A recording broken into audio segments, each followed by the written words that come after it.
Merci beaucoup, Monsieur le Président de l'Assemblée nationale. Je vous remercie de m'avoir donné la parole. Je m'en vais donc vous lire la déclaration liminaire qui sera automatiquement suivie de la lecture des grandes lignes du document que nous avons fait sur instruction du président Macky Sall. Document qui peut être assimilé à un contre-rapport du prétendu rapport de la Cour des comptes. Depuis son accession au pouvoir, le PASTEF semble animé par une seule obsession, noircir le bilan érogeux du régime précédent et discréditer le président Macky Sall, son parti et sa gouvernance. Les accusations de maquillage des chiffres soulevées ces derniers temps s'inscrivent parfaitement dans cette sillage de diabolisation systématique. Pour rappel, le 26 septembre 2024, le Premier ministre s'est permis,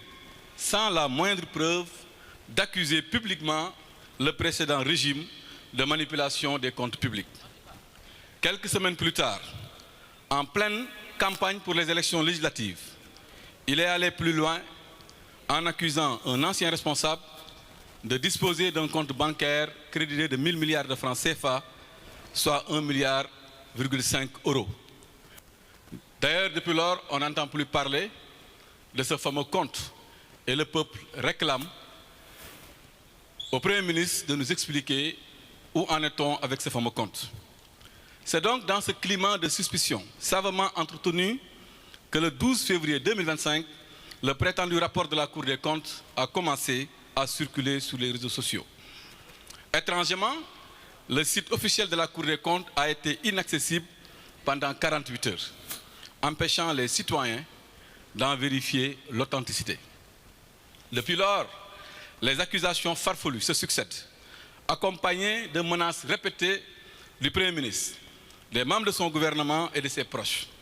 exposant ainsi notre pays au ridicule sur la scène internationale. Lors de notre conférence de presse tenue ici, le 13 février dernier, nous avions démontré que ce rapport, ou ce prétendu rapport, dans sa forme comme dans son fond, était biaisé, partiel, politiquement orienté et probablement rédigé sur commande directe du pouvoir en place. Face à cette tentative de manipulation de l'opinion, l'Alliance pour la République, parti responsable et attaché à la vérité, a pris l'initiative en rapport avec ses alliés, dont nous saluons la présence, et sur instruction du président Macky Sall, de mettre en place un groupe de travail pour produire une réponse solide, argumentée, chiffrée et documentée. Ce document a été produit en réponse au document intitulé « Audit du rapport de la situation des finances publiques, gestion 2019 à 2024 » et publié le 12 février 2025 par la Cour des comptes de la République du Sénégal. Ce document, qui, comme je l'ai dit tout à l'heure, peut être assimilé à un contre-rapport du prétendu rapport de la Cour des comptes, est rédigé aussi bien en version anglaise, mais aussi en version française, et sera aussi sans doute traduit dans toutes les langues nationales. Ce document comprend 4 parties. Le rappel des faits, l'analyse aussi bien de la forme, de la procédure et du fond du prétendu rapport, avant donc de faire une conclusion et d'y annexer des documents que nous avons à notre disposition. Ce contre-rapport sera transmis ainsi aux partenaires bilatéraux et multilatéraux, mais aussi sera mis à la disposition du public et publié sur un site dédié. Au-delà des éléments déjà exposés lors du point de presse du 13 février 2025, je m'en vais alors vous présenter les grandes lignes. Les nouveaux faits contenus dans le rapport et qui confirment la supercherie orchestrée avec la complicité active, non pas de la Cour des comptes, mais de la Chambre des affaires budgétaires et financières. Mais avant toute chose, nous tenons à faire quelques précisions sur la production du rapport. Il est important de signaler que la Cour des comptes établit son rapport sur la base de celui présenté par le gouvernement. En réalité, comme d'ailleurs l'a rappelé le premier président de la Cour des comptes, et contrairement à ce que les autres ont voulu faire croire au peuple sénégalais et à l'opinion internationale, la Cour des comptes n'audite pas en l'espèce les comptes publics. mais établit un rapport sur celui présenté par le gouvernement. Dans le cas présent, il convient de signaler que la Chambre des affaires budgétaires et financières n'a point établi le rapport, mais a validé un rapport de l'inspection générale des finances, organe interne au ministère des Finances et du Budget. Ça, c'est une précision. Et nous le disons de manière claire, nette et précise. Ce rapport n'émane pas de la Cour des comptes, mais émane plutôt du ministère des Finances à travers l'IGF. Parce qu'ils ont essayé de faire croire ça au peuple sénégalais, ce qui était archi faux. Mais au-delà, il est important aussi de rappeler que la procédure qui a été adoptée a été viciée dès le départ. En réalité, le prétendu rapport a été élaboré et adopté par la seule chambre des affaires budgétaires et financières et non dans le cadre de l'Assemblée de toutes les chambres réunies, conformément à l'article 19 de la loi organique sur la Cour des comptes qui dispose que la Cour des comptes siège en Assemblée des chambres réunies pour adopter le texte du rapport public général annuel, du rapport sur le projet de loi de règlement et de la déclaration générale de conformité, entre autres. Autrement dit, la Cour des comptes ne s'est pas réunie, toute chambre réunie. Excusez de la répétition. Donc à ce propos, attendu que le rapport sur la situation des finances publiques peut être considéré comme une synthèse des rapports annuels, son adoption dans les principes devrait au moins faire l'objet d'une séance en assemblée des chambres réunies. Madame, les chambres bi def ci olof dafa liggéeyu l'ensemble des chambres réunies, moo tax ñun on conteste ce rapport. De même, il est important de préciser que des informations crédibles confirment une procédure d'audit viciée et tendancieuse, non seulement au niveau de l'IGF, mais aussi au niveau de la Cour des comptes, avec comme seul objectif de jeter le discrédit sur la gestion 2019-2024, cette belle gestion du président Macky Sall, marquée par les belles réalisations que nous tous nous avons vues. Nous avons en notre possession des informations crédibles qui créditent la thèse selon laquelle, au sein même de la Cour des comptes, un malaise s'est installé sur les conditions d'élaboration du président du rapport, qui sans doute violent les dispositions légales et vont dans le sens d'une grossière manipulation. Ainsi, des manquements graves qui ont accompagné la production de ce rapport remettent fondamentalement en cause son authenticité et sa crédibilité et montrent l'étendue de la supercherie. Nous le savons aujourd'hui.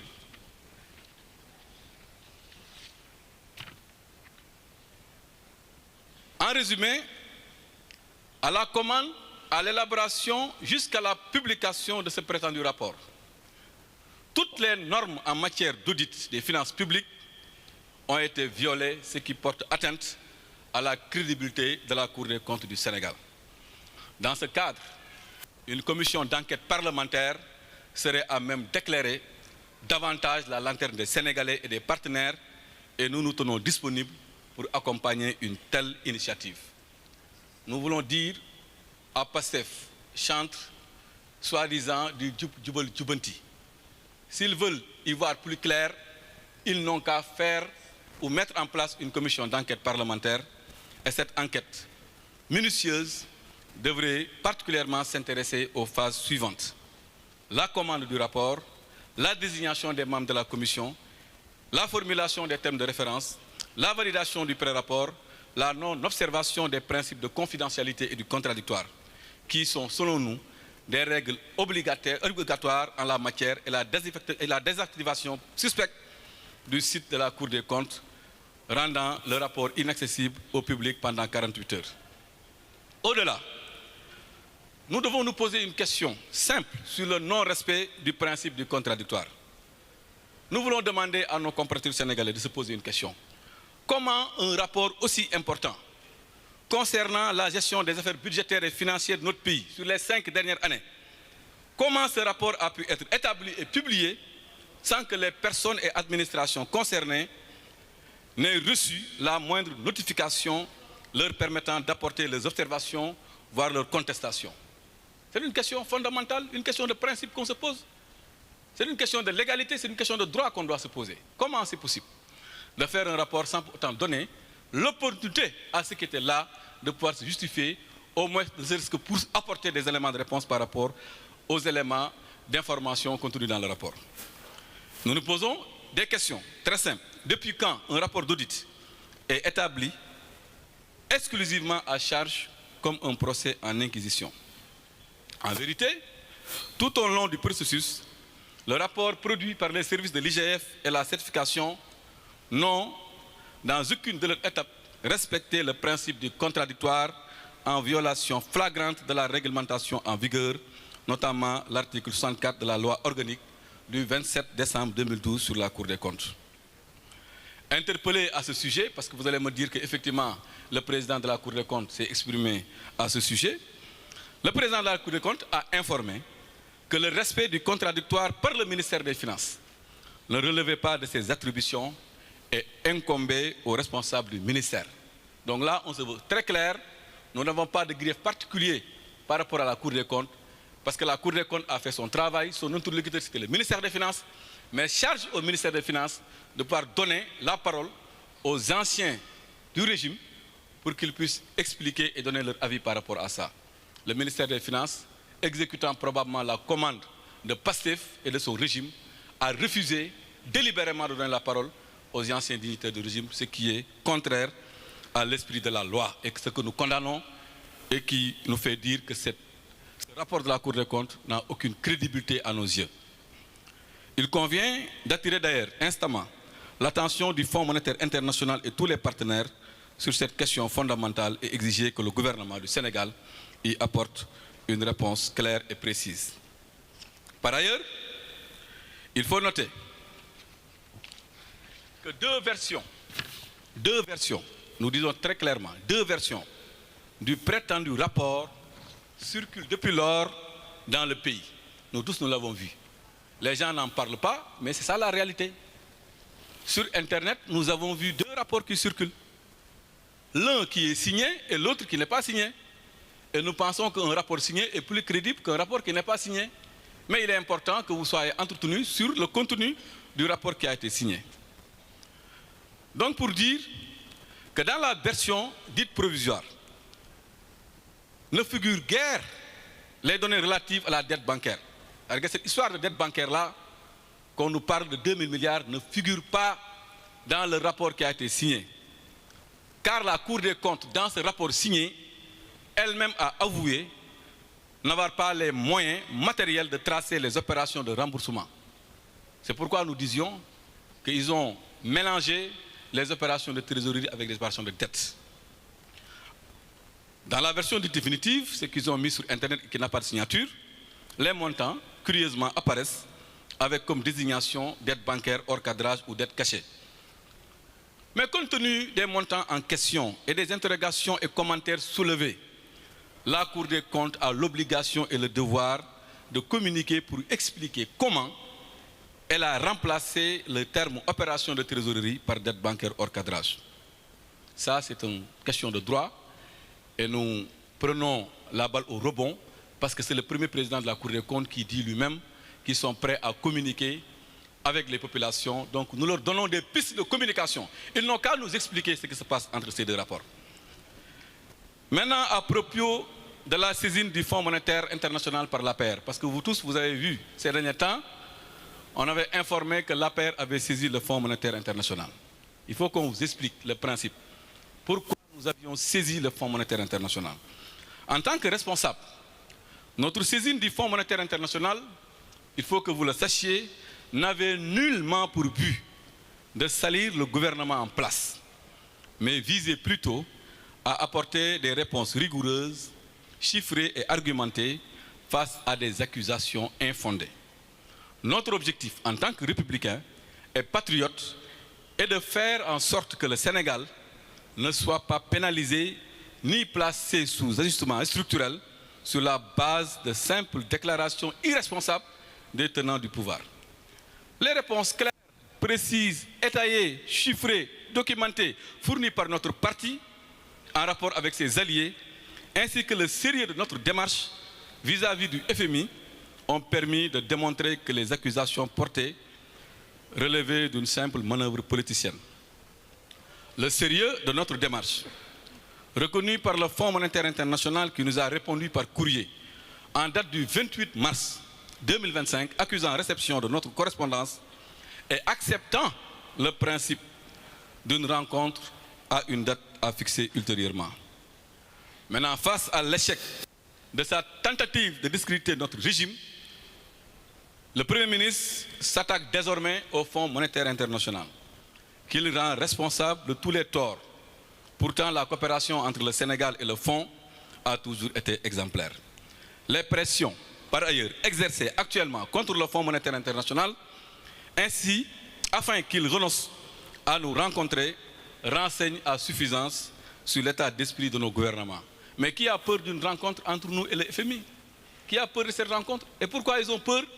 de cette rencontre? Ils n'ont qu'à nous laisser voir le FMI. Et le FMI sera édifié sur la supercherie, sera édifié sur les mensonges, sur les intoxications portées par ce nouveau gouvernement.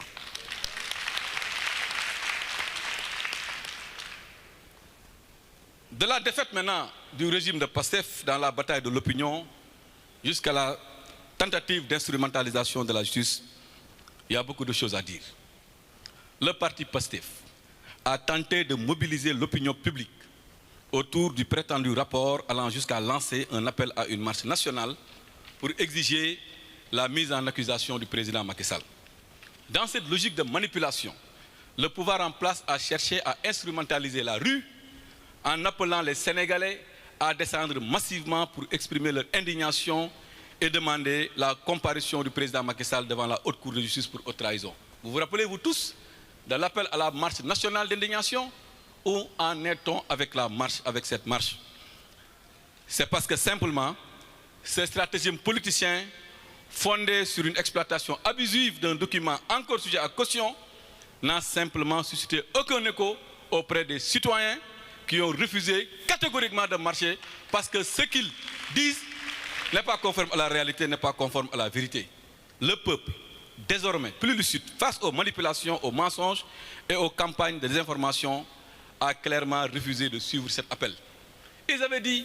parlons-en dans les grandes places, parlons-en dans les dares, parlons-en dans les mosquées, parlons-en dans les TikTok, faisons une marche nationale, faisons une marche internationale, faisons une indignation internationale, cherchons le consensus national pour que le peuple lui-même sorte pour demander à ce que le président Macky Sall soit traduit à la Haute Cour de justice. Mais ça a fait pchit. Personne n'a répondu à cet appel. Face donc à l'absence d'adhésion populaire, aux conclusions du rapport controversé,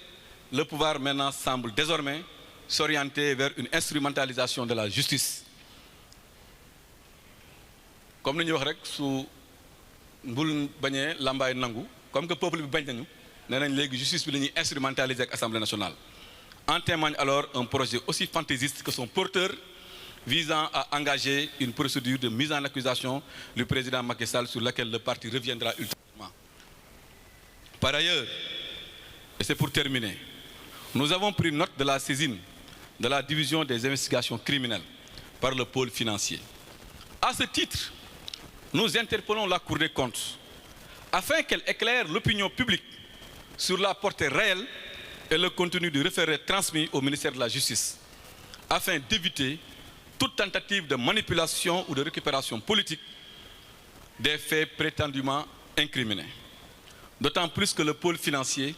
déjà saisi, n'a pas pour compétence d'entendre les anciens ministres.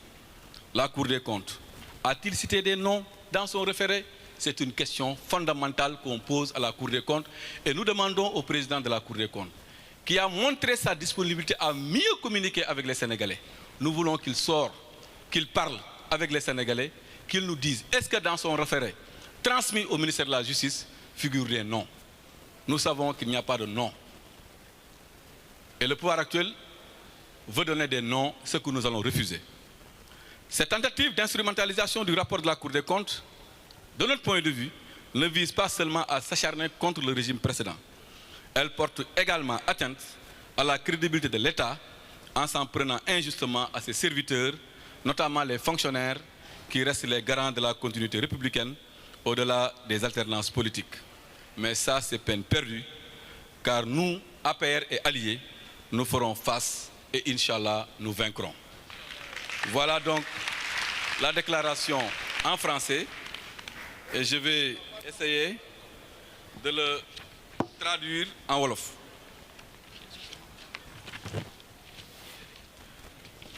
De manière scientifique.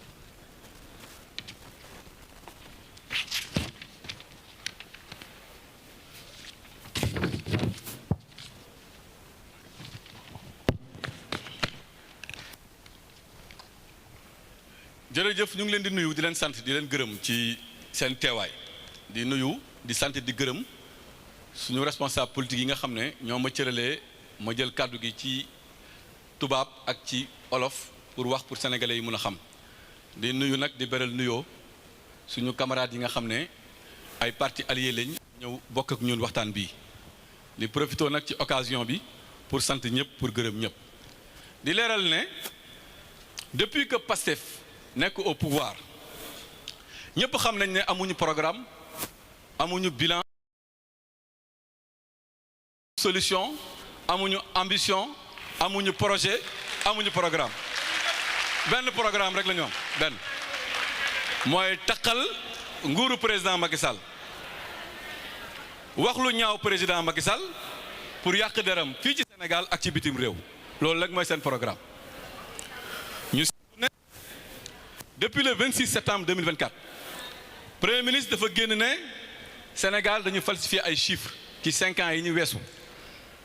yemu fa ci ab meeting bu mu organisé woon mu taxaw ne moom premier ministre gis na benn compte boo xam ne am na 1000 milliards booba léegi nag waxatu si déggatuñ ko si jël na mbir mi fàtte ko di ko fàttelu waaye du ko fàtte jamais dinañ ko rappeler toujours tant que mu ngi fiy nekk dinañu yeewu dinañ ko laaj ana 1000 milliards yi nga xam ne moom nga xool bu moo fekk ci compte ndax loolu yëpp politique moo ko laloon ci loolu nag si le 12 février 2025 ñu xëy rek ñu génneel ñu benn rapport ne rapport bii nag mooy rapport Cour des comptes buy dëggal li premier ministre waxoon jamonoy campagne ba ci jamonoy politique booba léegi nag lu nekk dégg nañ ko chaque jour nga dégg accusation bu la gën a ñàkk solo sa morom nga ne bii la ku la gën a woye di xëy suba teel jox borom keneen naka waxal nga tuumaal wax loo xam ne amul ci daru président Macky Sall ndax waxoon naa ko keroog li leen naqari mooy président Macky Sall mi lëmbee jamono gannaaw bu mu lëmbee Sénégal ci lu baax liggéey ba ñëpp gis ko mu nekk à l'international di liggéey bu am solo saa ñu ko gisee télé rek seen xol yi di bon saa ñu ko gisee muy def lu baax seen xol yi di gën a bon chaque jour rek ñuy wax mu ngoog waaye nag lu xale di wax li xale di wax Macky Sall la ngay bañ a dégg par la force da nga ko dégg Macky Sall la ñuy bañ a dégg par la force dinañ ko dégg léegi nag président Macky Sall nañu léegi argument yi ngeen joxe woon ca conférence de presse ba le passé doy nañu waaye nañ ci yokk dara may leen ma président Macky Sall mu ne argument yi ñu joxe woon doy nañu ndax tey peuple bi xam nañ fa dëgg féete waaye comme ni ko tubaab di waxee les paroles s'envolent mais les écrits restent président Macky Sall mettre en place benn équipe ne équipe bii ma mettre en place dama bëgg ni rapport amee ñoom ñu am fulaay def rapport war ñu jox parole te waxuñu am leen fulaay fayda ngeen bind seen contre rapport def seen benn livre ku mun na def joxuñu parole ñu mettre en place équipe bind livre comme ñoom def ko rapport comme ñoom rapporter la vérité des faits moo tax ñu def livre bii mu tudd finance publique au Sénégal clarification et mise au point mais li mooy débat d'idée comme que suñu gars yi dañ leen woowoon ci débat d'idée ne leen kaa leen ñu débat ñu bañ léegi ñun dañuy bind léegi bind leen yéen tamit tontuñu loolu mooy dëgg président Macky Sall nag ànd ak ñi mu àndaloon ci gouvernement bi ak allié mi waxtaan ak ñoom ak experts yu mag a mag a mag ak ay fonctionnaires yu nekk ci état bi am na sax ñoo xam ne ba léegi ñu ngi si biir ma jox leen scoop boobu am na ñoo xam ne ba léegi ñu ngi si biir seen état ak seen gouvernement waaye ñoom contribuer nañu si lecture bii loolu information bi ñu leen di document bi ñu def ko moom lañ leen di présenter tey waaw loolu la ñuy wax mu clair ndax am na ñu nekk ci biir de te kenn du leen dugal ci ay affaire yu caaxaan moo tax ñoom ñëpp dañoo bokk ci liggéey bi ñu def liggéey bi nekk liggéey bu rafet. liggéey bi nag dinañ ko traduire ci français traduire ko ci anglais traduire ko ci langue nationale ci langue yëpp lañ koy traduire ndax dinañ ko jox FMI dinañ ko jox aussi suñuy partenaires yi nga xam ne ñoom ñoo ànd Sénégal di liggéey ak ñoom. léegi nag dinañu jukki tuuti ci document bi présenté leen ko pour ngeen xam yéen tamit li xew ci mbir mi document bi nag dinañ ko jox journalistes yi dinañ ko tasaare ci site internet boo xam ne ibbi nañ ko fépp Sénégal nekk ak bitim réew dinañ jot document bi ay fait la waaye nag balaa ñuy yeggali dinañu jox ay quelques précisions d'abord ci rapport bi yéen bu rapport bi génnee lan la ñu wax sénégalais yi dañ leen waxoon ne leen Cour des comptes moo bind rapport moo taxal nguuru président Macky Sall président Cour des comptes moo leen tontu ne leen rapport bi askanewul Cour des comptes bind ko de président Cour des comptes moo ko wax ñoom IGF bi nga xam ne entité la ci ministère des finances ñoom ñoo def seen rapport bind ci lu leen neex Cour des comptes ñu jox ko moom itamit mu joxe ci ay appréciation am bëri na sax d'ailleurs ay appréciation yoo xam ne d'accord ñu ko ak ñoom lu tax ñun d'accord ñu nag ak Cour des comptes mooy loi bi dafa wax ci wàllu budget état muy loi de règlement wala yenn textes yoo xam ne dañ ko war a adopté soo ko andee Cour des comptes pour Cour des comptes càmbar ko Cour des comptes ay néeg la yu bëri yu nekk ci biir ay chambre yu bëri yu nekk ci biir wala nga ne ay koñ yu bëri yu nekk ci biir la su fekkoon commune la da nga naan ay quartiers yu bëri yu nekk ci biir su fekkoon kër la nga ne ay néeg yu bëri yu nekk ci biir su fekkoon dëkk la nga ne ay régions yu bëri yu nekk ci biir waaw ñuy waxtaanu Sénégal ñu ne région yëpp dañoo war a teew ñu gis ne benn région rek moo jóg muy région de Dakar taxaw wax lu ko neex ne dafa engagé région de Fatick région de Thiès ak région de Diourbel wala ñuy waxtaanee loo xam ne si kër ga la xewee benn borom néeg rek génn ne lii laa xalaat bàyyi yeneen borom néeg yi wala ñuy waxtaanee ci quartier bi benn kër rek taxaw ne moom li muy wax moo engagé lépp loolu moo xew Cour des comptes chambre yëpp dañ leen waroon laaj seen xalaat ci mbir mi waaye laajuñu ko benn chambre cote dong képp moom moo wax ci mbir mi te loolu c'est pas conforme à la loi moo tax ñu rejeté mbir moom di yëgal nag ne ñu ni tamit ci ay xibaar yu wóor yëg nañ ne biir Cour des comptes sax ay jafe-jafe amoon na fa moo tax problème mu signature boo ma ngeen dégg boobu ba léegi ñu ngi wax te mënuñu publier signature waaw léegi nee nañu affaire bi léegi nañu publier bu ñu signé ñun lu ñu bëgg leen rek nañ am rapport boo xam ne ñëpp ko signé daal moo tax si liwuñ ko ndax nag am na ñoo xam ne ay gor lañ kenn du leen dugal ci caaxaan loolu moo tax ñun ñu rejeté rapport boobu ndax loi bi dafa leer ci loolu donc procédure bi dañ ko vicier waaye nag ñun lu ñu wax ci caaxaan comme que ñoom la Sénégalais jox majorité assemblée nationale te ñoom nee nañ dëgg rek lañ bëgg jubal jubanti jox nañ leen sujet de jubal jubanti ils n'ont qu'à créer une commission d'enquête parlementaire dem Cour des comptes laaj leen ci ban anam la ñu defee mbir mi fan lañ commencé fan lañ tàmbalee suñ ko defee lambaay dina ñaaw su ñoom de waaye su fekkee dëgg rek lañ bëgg nañ ko def nañu dem ci commission d'enquête parlementaire ñun on est prêt accompagner leen ci initiative boobu duñ leen jamais nag duñ leen accompagner ci initiative yàq Sénégal waaye initiative boobu moom jour bu ñu ko tegee suñu amee fit rek nañu ubbi commission d'enquête parlementaire incha allah dinañ leen ci jàppale te dinañ leen jox preuve que ne bëri na lu ñu wax ci rapport bi te amul. fan lañ teg nag ne rapport bi li ñu ko teg amul gannaaw li ma wax yëpp mooy rapport xanaa xale sax su nekkee sa kër ñu tuumaal ko da nga ko jox la parole ne ko lan nga xalaat ci lii waaye nga def sa rapport ñu ne ñi nga tuumaal ana ñu war leen jox opportunité pour ñu joxe la version des faits comme Cour des comptes nu mu ko yàgg defee selon article 64 bi nga xam ne moom moo mettre en place Cour des comptes waaye kenn ci responsable yi fi nekkoon joxuñu la kàddu tey ñun ñoo leen jox kàddu tey moo tax ñu mën a bind lii waaye nguuru Sénégal ci Cour des comptes ak état Sénégal dañoo refuser donner la parole aux responsables yi nga xam ne ñoom ñoo fi nekkoon mais qui a peur de donner la parole à Amadou Ba, qui a peur de donner la parole à Abdoulaye Daouda Diallo, qui a peur de donner la parole au directeur général du Trésor, qui a peur de donner la parole à l'ancien régime par rapport à cette question. soo bëggee dëgg kañ nag leen di jox ñu wax sénégalais yi mën a atte waaye defuñu ko dégg nañ barki démb nag président Cour des comptes mu dégager sa responsabilité li mu wax ñëpp dégg nañ ko lan la wax dafa ne man dey état bi muy ministère des finances mooy sama interlocuteur su ma waree respecter principe contradictoire moom laa war a considérer gàcce ngalaama Cour des comptes si ku ñu Cour des comptes de waaye nguur gi lañu sikk ndax suñu la joxee mbir ne la Massamba ak Demba la concerné ñoom ñoo fi nekkoon démb da nga war a am fulla ak fayda woo Massamba ak Mademba ne leen Massamba Mademba ñu ngi lay tuumaal fii de kaay nga leeral loolu la ministère des finances bañ ndax xam na ne su leen joxoon parole dinañ leeral mbir mi te mbir mi dina leer donc le principe du contradictoire n'a pas été respecté le Sénégal yëpp xam ko joxuñu kaddu ñi nga xam ne ñoom ñoo fi nekkoon donc tuumal leen ci ay caaxaan loolu moo tax ñu rejeté la Cour des comptes li ñu wax. beneen bi ngeen xam ko ak ngeen ñàkk ko xam ñun ñëpp gis nañu ne am na rapport buy circuler sur internet waaye rapport boobu nag li ko différencier ak beneen rapport bi mooy rapport boobu dañ ko signé waa léegi yéen da ngeen gis rapport bu ñuy signé di ko bàyyi di topp rapport bu ñu signé wul rapport boobu nag nga xam ne signé nañ ko mbiru dette bi ñuy wax nii muy dette bancaire bi nga xam ne dañ ko évaluer à 2000 milliards rapport boobu waxul ci 2000 milliards yi dafa ne lii mënuma ko considérer comme dette ndax dette dafay am remboursement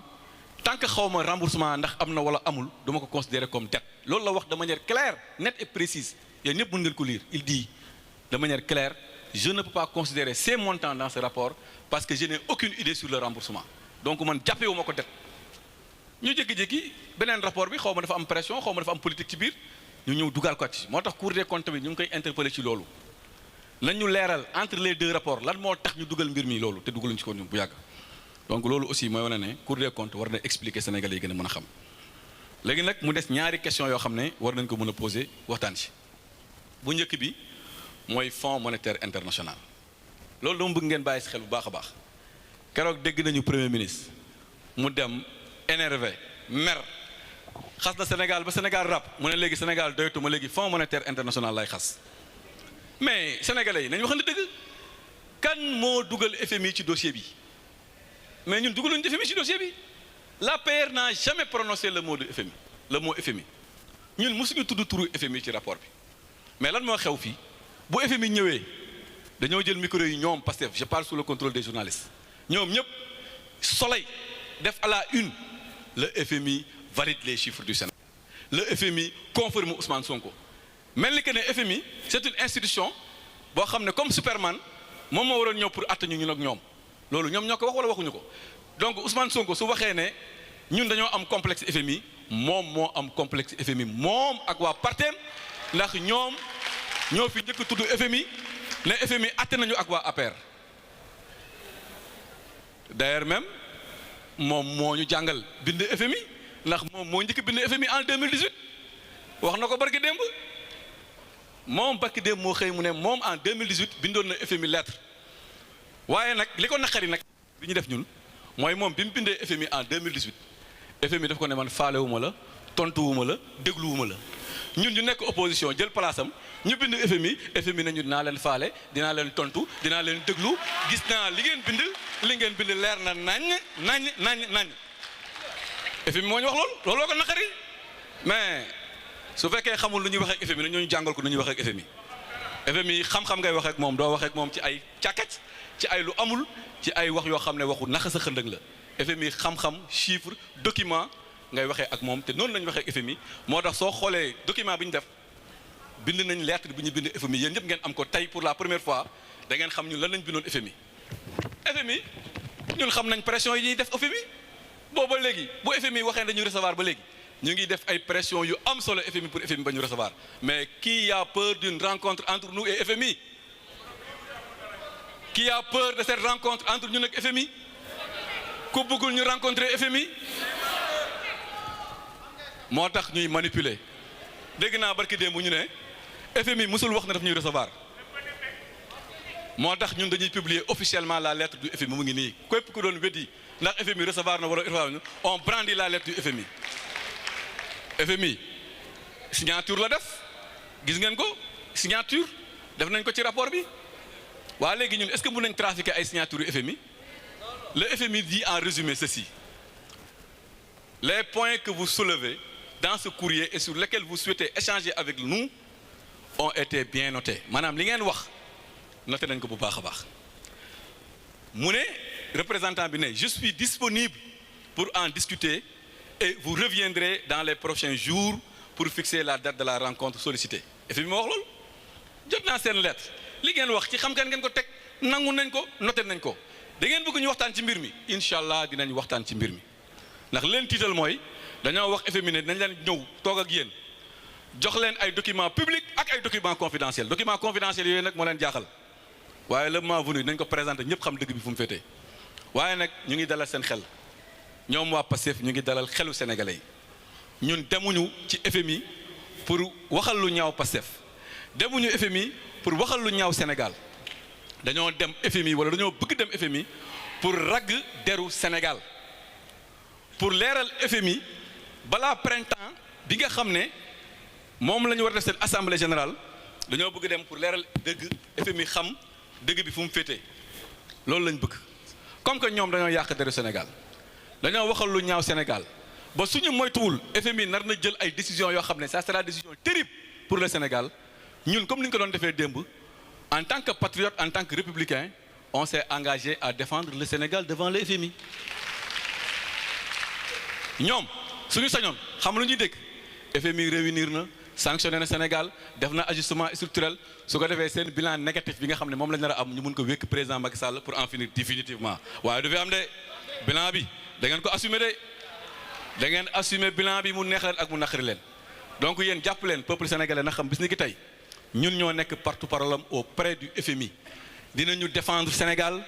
dinañu leeral FMI ba FMI li mu defoon Mozambique def ko Grèce du ko def Sénégal waaye nag dañuy artu FMI suñu fa jëlee ndam nag bu kenn récupéré suñu ndam de ñoom ñoo dem pour yàq der ñoom ñoo dem pour yàq jour bu ñu amee ndam FMI ne ah d'accord naa li yëpp gis nañ ko waaye garaawul incha allah Sénégal na déroulé nañ xam ne ñun ñoo waral loolu ndax y a deux camps aujourd'hui dama koy wax parce que ils sont experts en manipulation moo tax ñun dinañ waxtaan te du ñu yem rek la d'ailleurs ci FMI nu ñuy waree rencontrer FMI xam nañu assemblée générale FMI kan ak kan ak kan moo fa nekk membre suñu pays partenaire dinañ dem ci ñoom waxtaan ak ñoom leeral leen ba ëllëg seen ministre des finances su toogee FMI dina ko poser ay questions yoo xam ne bu yàggee dina nangu ne dëgg-dëgg ñun sax dañoo juumoon su ko defee FMI mu jël les bonnes décisions loolu moo ñu tax wax ak FMI du complexe de rien du tout xam-xam la ñu waxee ak FMI yar la ñu waxee ak FMI teggin la ñu waxee FMI argument la ñu waxee FMI contrairement à Ousmane Sonko en 2018 moo tax FMI tontuñu donc Ousmane c'est pas parce que vous êtes frustré parce que le FMI ne vous avait même pas donné un accusé de réception que aujourd'hui ngay wëlbati ko tey dañu sànni xeer wala dañu xas ñun ñoo xam ne ñuy waxee ak FMI soo bëggee ñëw jàngal la ko léegi nag li des foofu laay terminer mooy rapport bi dafa génn Ousmane Sonko premier ministre ne rapport bi su génnee rapport bi génn yàlla suturaal ñu def fi point de presse peuple sénégalais bi yëpp nangu ci suñu taxawaay ne déglu nañ leen li ngeen wax dégg nañ ko argument yi dugg na suñu nopp yéen ngeen dégg leen ñoom yéen ñëpp mu ngeen seede loolu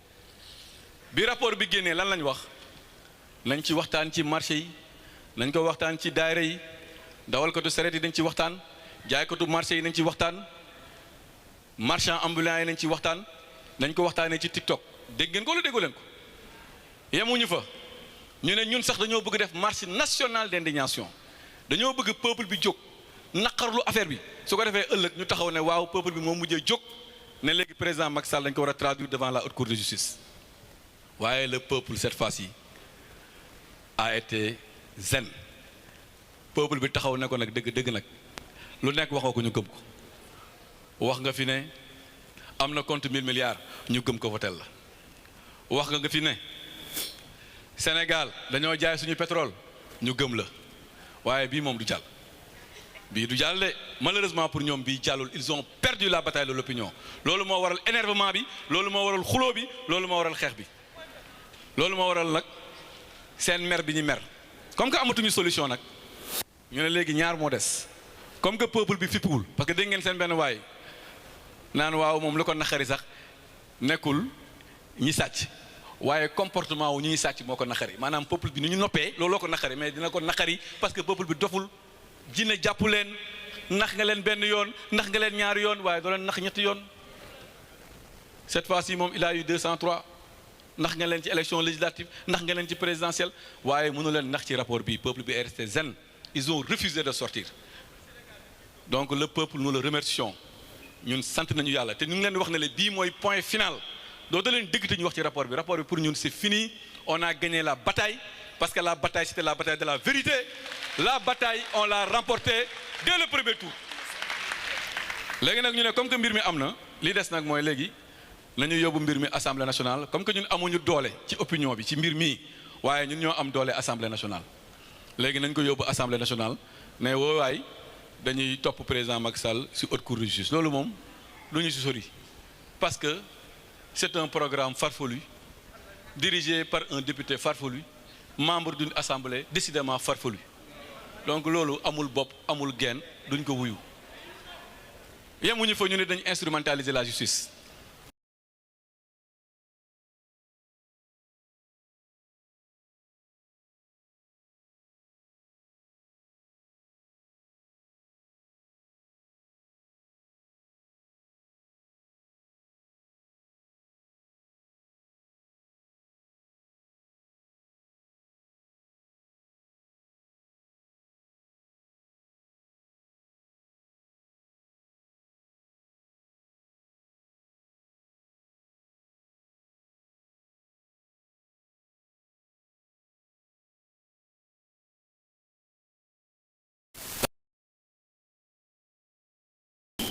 wala fee yi nga tudd yan fee la dañ ko xam parce que lu ñuy bañ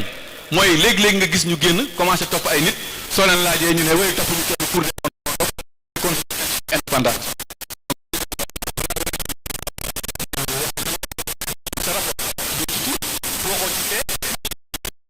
référé lan moo leen leerul ñun lan moo ñu leerul ne référé bi c'est pour dire tout est gongo jarul poursuite ñoom ñu jël ko utiliser ko à des fins politiciennes.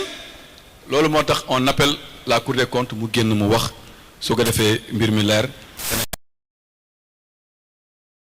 mbir mi li ko tax a jóg mooy politique yàq deru président Macky Sall te tuuti nañ ci wax naa ko sànq président Macky Sall lu mu liggéey dafa leer lu mu liggéey dafa rafet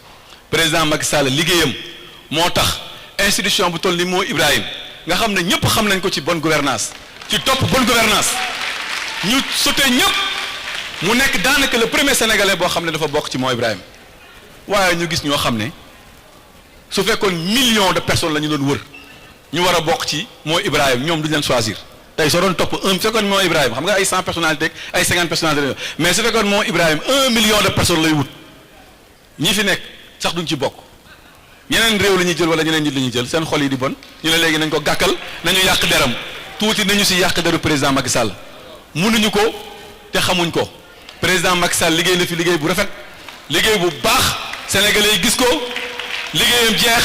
mu nekk ci beneen mission àdduna soxla ko waaye ngeen ne doo ko gis télé doo ko gis ci fenn te ñoo dem wax ak moom su ko defee léeg-léeg mu wax ak gars yi ne leen waaw xanaa da ngeen fàtte sama gars yi lañ nekk ci réew ma ngir yàlla boole leen ci affaire yi ñoom léeg-léeg ñu rencontré leen wax ak ñoom mais nga nekk fii comme ni ko xale bi di waxee rek loolu foofu ngay yem loolu daxul